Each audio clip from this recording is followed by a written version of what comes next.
I'm here today to collect a few debts. Yes, that's right, to collect debts. It's something to do with a man that's called Franz Sacher. He won't tell you anything, to be honest.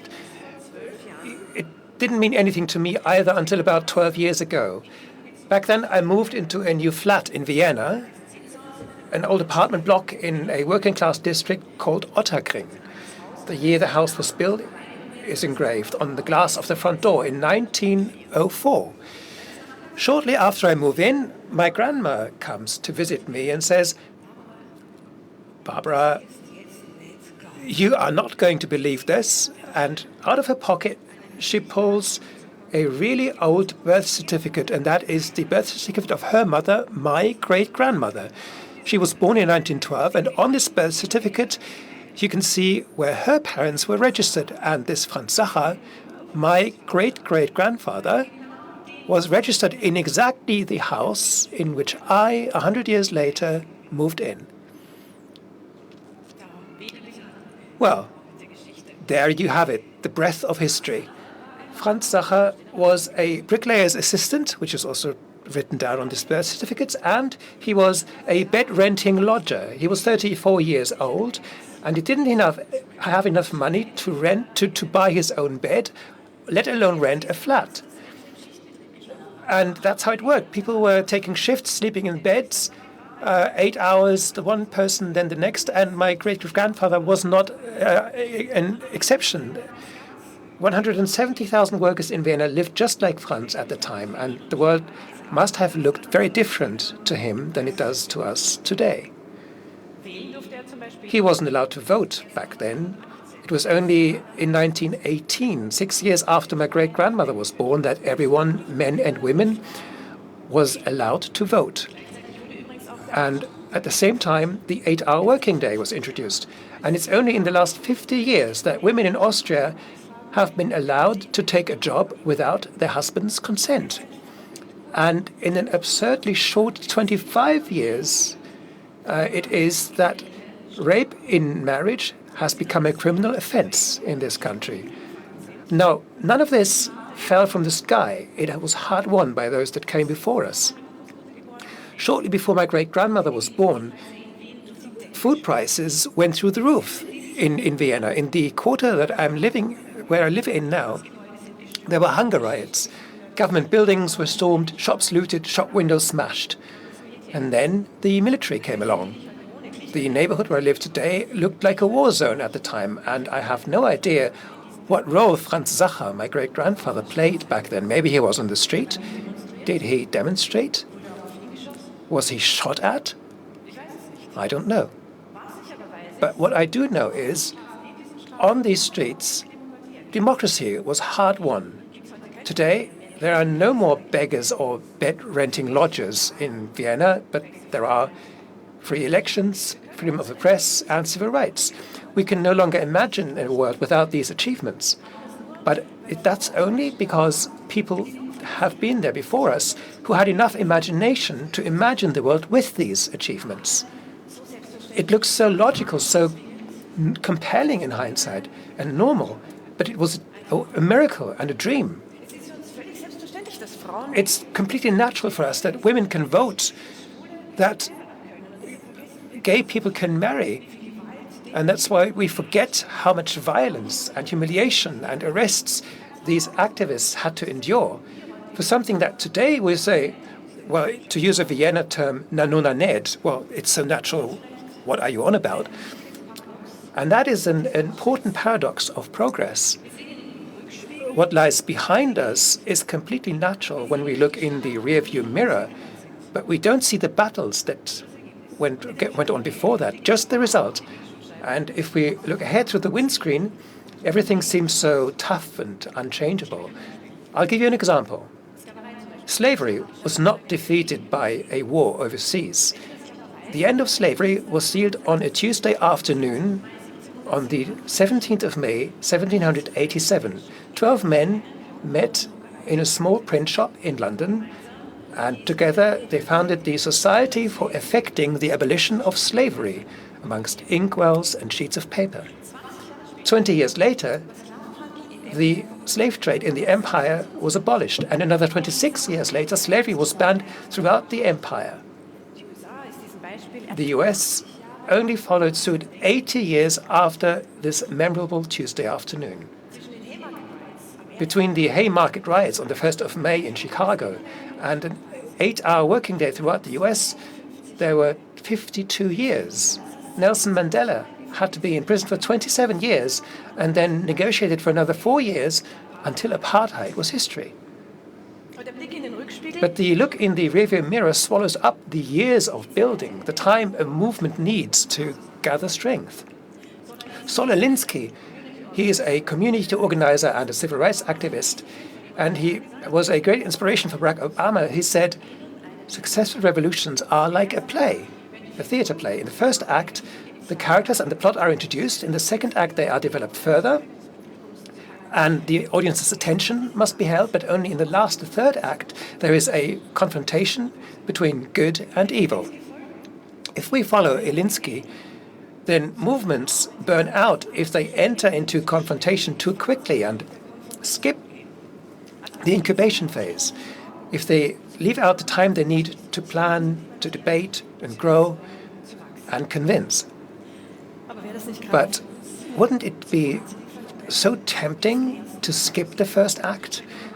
Well, we all have the concentrated power of social media in our trouser pockets, and that has trained us to get instant feedback. We want a reaction, and we're not going to wait for years for a like. Or looking at the climate crisis, isn't time running out anyway? If Alinsky is right, then we must endeavor together to look at the first act, but also come to the third act. Otherwise, the theater, that is all of us together, it will burn down before we've even learned our lines. History books shorten great upheavals to great moments. We know the speeches of the leaders, and we know the day in school we learned the day when change became reality. We remember the moments when the avalanche comes loose, but we forget the years, sometimes decades, of snowfall that were needed to pile up that snow for that one moment when it comes off. And that's why often we feel so powerless ourselves. We read in the history books, we see the avalanche, and we think, okay, with such a force of nature, of course, that will put all the obstacles aside. But what can I change? The most common way people give up their power is by thinking they don't have any, is what the writer Alice Walker once said. So believing that you don't have any power. And the second easiest way I would like to add is to be distracted from our actual power if we don't see ourselves as citizens anymore, but as consumers. The chocolate bar without palm oil won't save the rainforest, and the CO2 compensation for the flight to Vietnam or to the flight for the journey to the Republica won't save the glaciers. Conscious consumption helps, but it is no substitute for a fair tax system, for legal environmental standards for corporations, or for measures that save the climate that actually make a difference.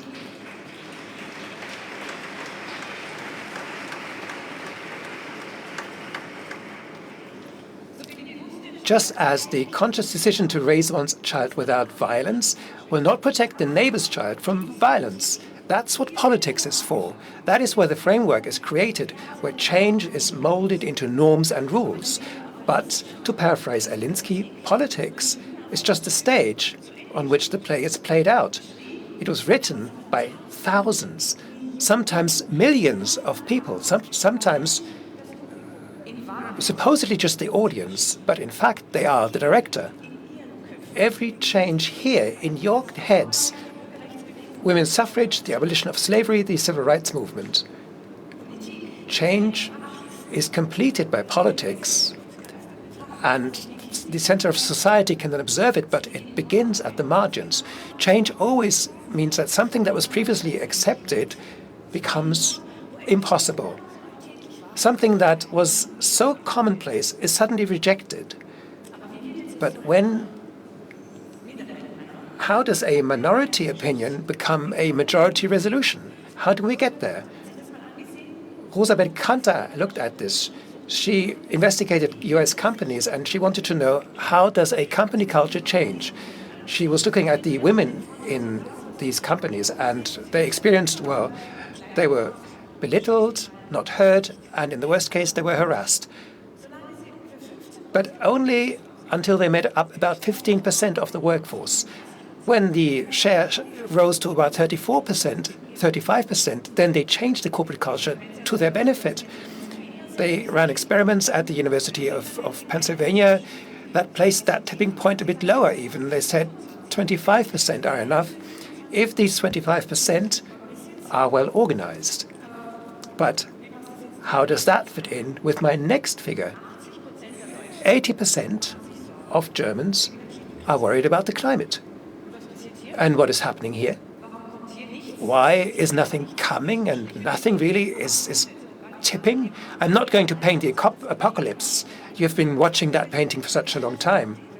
But a small update, because Harvard scientists recently published something. They've calculated what the economic consequences of the climate crisis would be for our society. The consequences are comparable with the economic damages of a continuous civil war. A civil war that is beyond our imagination. It's not going to be over in a few years, not even in our lifetimes. It will be hundreds of thousands of years. So there is no magical gap between us and the climate change out there. The climate crisis is here and it will never go away. And we know what is coming to us. And we also know where it's coming from. We have an inequality that we haven't seen since the times of my great-great-grandfather.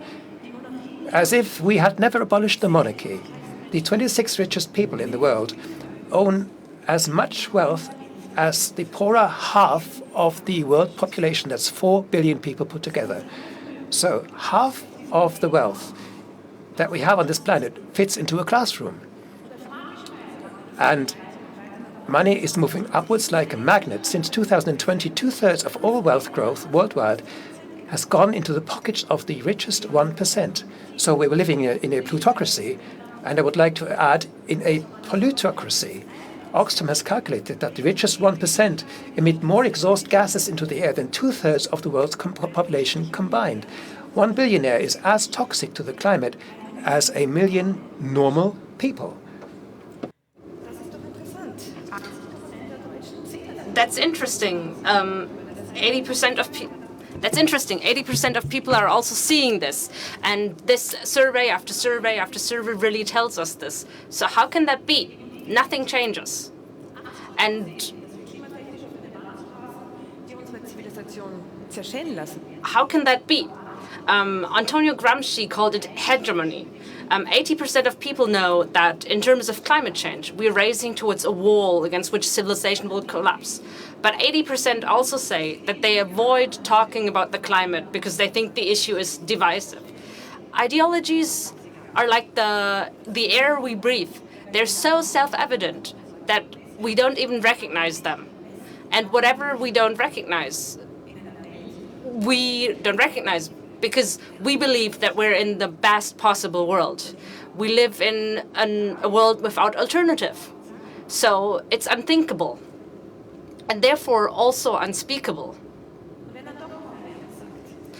And if someone thinks or says something, they are told, but what about the economy, competition, growth, all of these things that apparently are so important. Growth, that is really what is very important. We've really recentered our entire economy around growth. We've privatized hospitals and water pipes, public assets are sold off, and it's a really seductive ideology. Because, of course, what can be bad if something is growing? But this only happens up to a certain point. Because uncontrolled growth, we actually call cancer. Growth for its own sake sucks up all resources until there is nothing left. is really suffocating itself. What we know is that trees are really clever enough to only grow to supply all their needs, but we as humans are not. 70 years ago, after the Second World War, the market fetishists were still a minority, a few radicals. Mainstream really thought everyone that a strong, healthy state was the best protection for us all.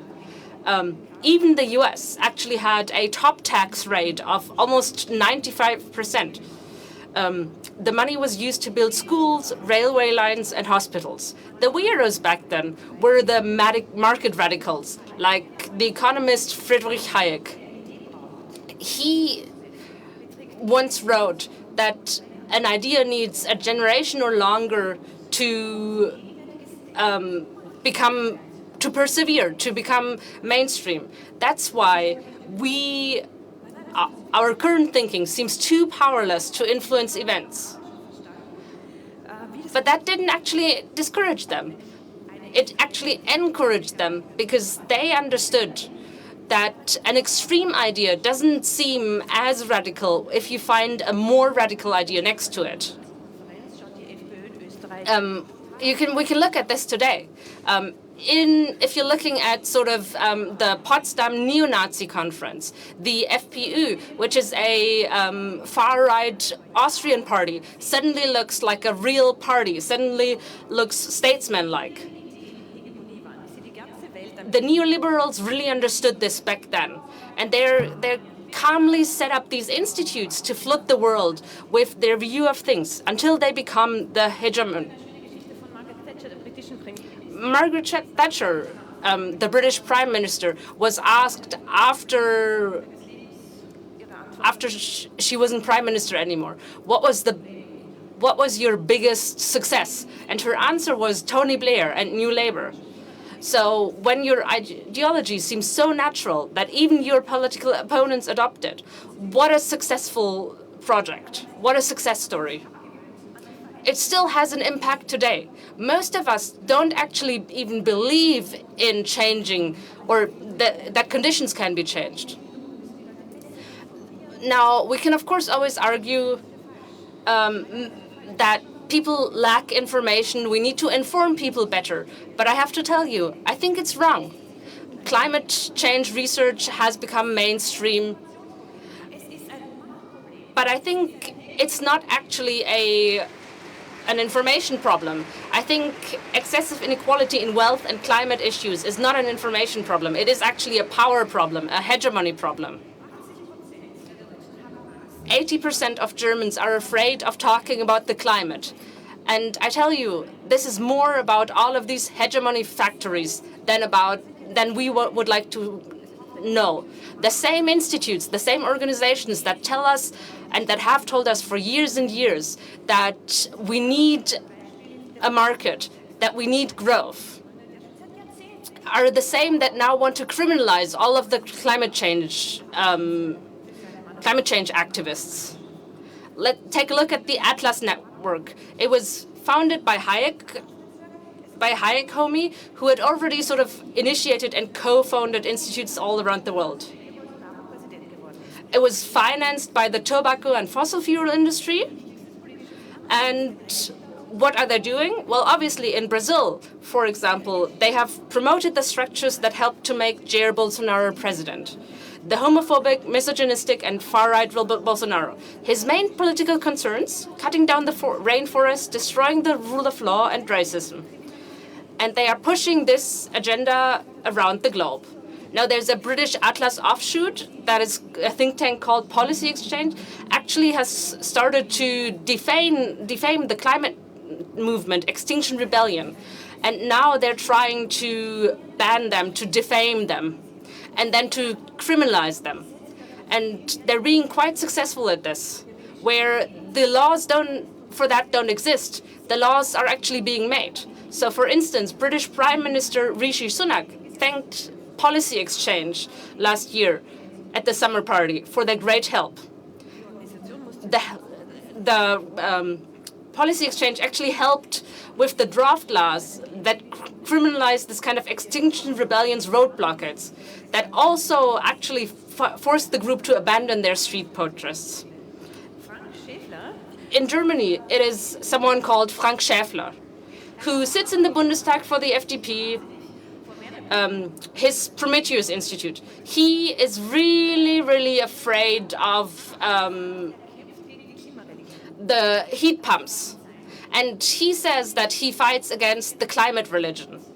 And of the last generation, he sort of reminded of the beginnings of the RAF, which was a far-left, violent protest group in Germany. And you all know the reports in German papers how climate activists are dealt with, how they are dragged off the roads. Passers-by beat up activists, and they are being applauded, and others injure them with paintball guns and are wearing a Ku Klux Klan robe at the same time. But of course, this is all not an advertisement or an incentive to become active, but it should be a call to no longer look away, a wake-up call for us.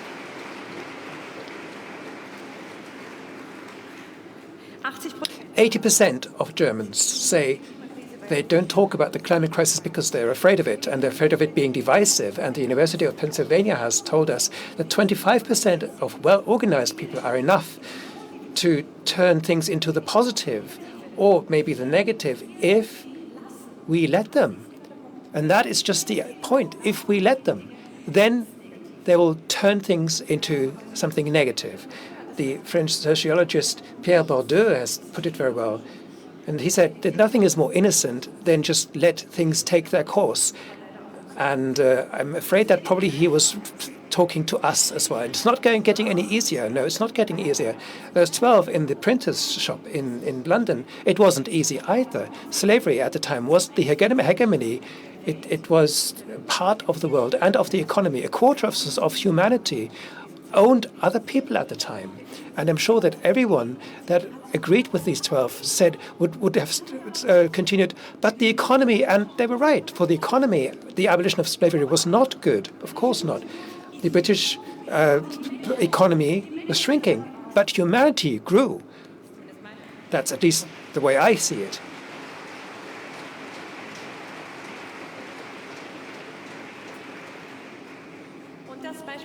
And that example shows us that we have a gift of standing up for other people that we'll never see in our lives. They live on other continents, or they aren't simply born yet.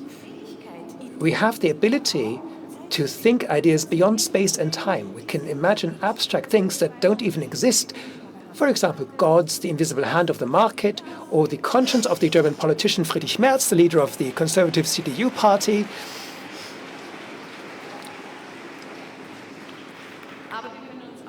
But we can imagine things that do not yet exist. A world without slavery was possible. A world without oil and gas is possible. A world in which the rich make their fair contribution, that is possible. But of course, this interesting question is, how do we get there? What can we do?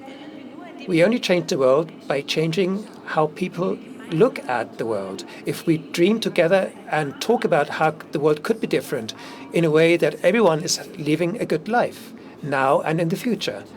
And that is very decisive. That is crucial. Dreaming is just another form of planning, said the US women's rights activist Gloria Steinem. Dreaming is just another word for planning. So if a few people get together and dream together and then plan, then the hope is created. And who has hope gets into action. And to turn our dreams into deeds, there are 5 things we need to internalize. First, change does not come through elections. Never.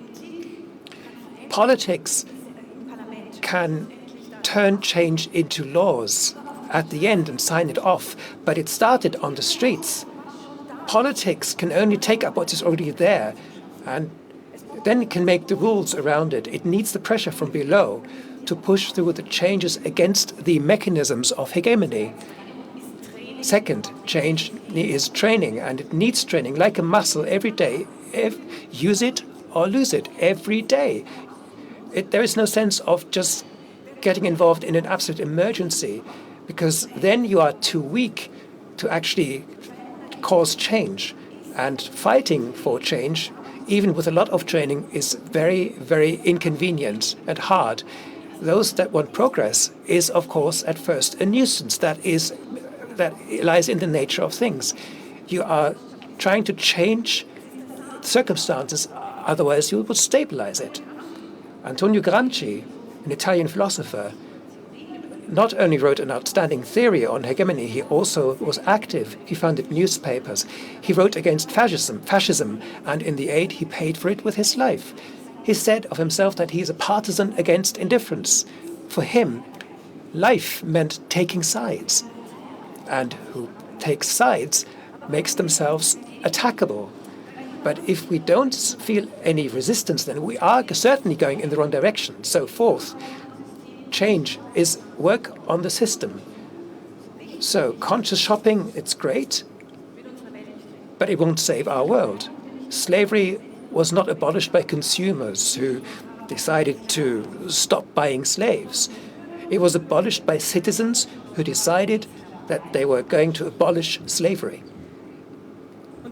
And we know how it was achieved through collective action. That is our strongest muscle, and we together haven't been training it for quite a while. Let's be honest, exactly us, those that know what the climate crisis is going to do with us, that are well informed. We are voting for the right party, we are buying the right things, but otherwise nothing is less innocent than letting things take their course. And fifth, change is very slow and it's never finished. Women still earn less than men, 6 to 12%, depending on how you calculate it. But at the same time, I'll tell you, the difference is much less than it used to be. Is that good? Yes. Is it good enough? No. We need the ability to recognize, to see the intermediate victories and celebrate them. We will have to keep on pushing for the rest of our lives. It's never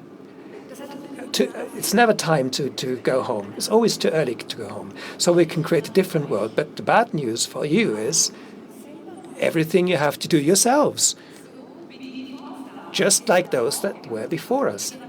The generation of the 12 abolished slavery. The generation of Franz Sacher, my great-great-grandfather, and your great-great-grandparents presented democracy to us, and they made a better world for us. And now it's our turn. We owe the world of tomorrow that we don't let things run their course. And us here in particular, we have the money to pay the ticket at the entrance. We have good education. We have the time to talk about all these issues and think about them. So we have a small privileged minority.